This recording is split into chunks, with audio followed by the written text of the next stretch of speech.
दोस्तों, भारत में ट्रेन यातायात का एक प्रमुख और लोकप्रिय साधन है। देश का लगभग हर प्रमुख शहर रेलवे नेटवर्क से जुड़ा है, लेकिन अब भी देश के बहुत से इलाके, खासकर ग्रामीण क्षेत्र में रेल सुविधाएं उपलब्ध नहीं है। अब इसी कमी को दूर करने के लिए केंद्र सरकार ने बड़ा कदम उठाया है। प्रधानमंत्री नरेंद्र मोदी की अध्यक्षता में कल हुई कैबिनेट की आर्थिक मामलों की समिति ने 8 रेल परियोजनाओं को मंजूरी दी। इन रेल परियोजनाओं के मूर्त रूप लेने पर देश के 7 राज्यों की लगभग 40 लाख आबादी को रेल सेवाएं मुहैया हो जाएंगी। खास बात यह है कि इन परियोजनाओं के पूरे होने से देश के 510 गांव भारतीय रेलवे नेटवर्क से जुड़ जाएंगे।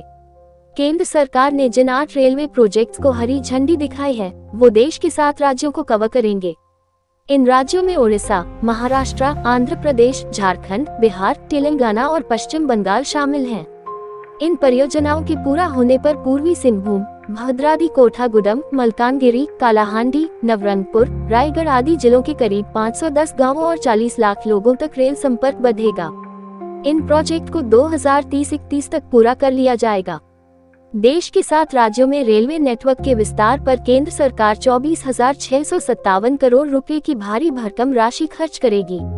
सरकार का कहना है कि इन सभी 8 परियोजनाओं के पूरा हो जाने पर भारतीय रेलवे के मौजूदा नेटवर्क में 900 किलोमीटर का इजाफा हो जाएगा।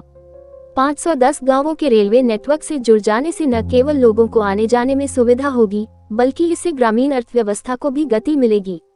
इससे लॉजिस्टिक, खाद्य प्रसंस्करण उद्योग को भी विस्तार करने में मदद मिलेगी।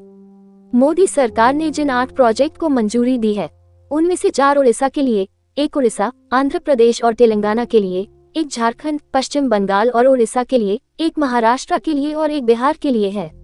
ओडिशा के रायगढ़ जिले गुनुपुर थेरुबली के बीच 73.62 किलोमीटर लंबी रेलवे लाइन बिछाई जाएगी। इसी तरह राज्य के कालाहांडी और नबरंगपुर जिलों में जूनागढ़ नबरंगपुर के बीच 116 किलोमीटर लंबी रेलवे लाइन बिछाई जाएगी। ओडिशा, आंध्र प्रदेश और तेलंगाना में 173 किलोमीटर लंबी रेलवे लाइन बिछाई जाएगी। यह मलकनगिरी पांडुरंगापुरम वाया भद्राचलम होगी और इसका फायदा मलकनगिरी, पूर्वी गोदावरी और भद्राद्री कोठागुडम जिलों को होगा। इसी तरह झारखंड, पश्चिम बंगाल और ओडिशा के पूर्वी सिंहभूम, झारग्राम और मयूरभंज जिलों में से होकर बिछाई जाने वाली बुरामारा चकुली रेलवे लाइन की लंबाई 59.96 किलोमीटर होगी। महाराष्ट्र के औरंगाबाद जिले में जालना से जलगांव तक 174 किलोमीटर लंबी नई रेलवे लाइन बिछाने को भी हरी झंडी दिखाई गई है। बिहार के भागलपुर में विक्रमशिला कतरेह के बीच 26.23 किलोमीटर लंबी रेलवे लाइन बिछेगी।